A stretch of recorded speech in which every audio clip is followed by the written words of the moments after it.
Émilie, ça fait depuis le 22 décembre exactement. Ils sont sains et saufs, certes, mais aucun pays européen ne veut les accueillir. Je parle de 32 migrants qui se retrouvent depuis presque un mois ballottés en mer. Oui, parmi lesquels 3 enfants et 3 adolescents. Le record de la honte, comme le qualifient les ONG, est sur le point d'être battu.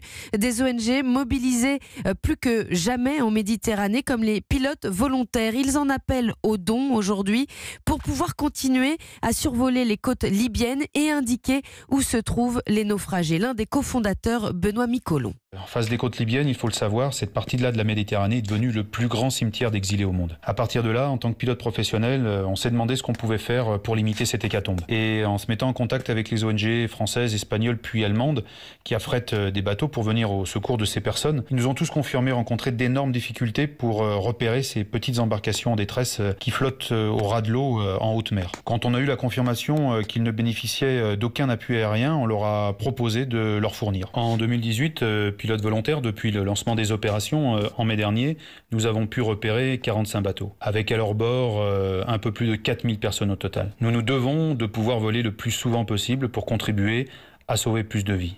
Notre objectif principal va donc être de continuer à collecter des fonds afin d'être le plus présent possible au-dessus de la mer, aux côtés des bateaux de secours. Benoît Micolon, cofondateur des pilotes volontaires avec Victor Dolande pour Europe 1.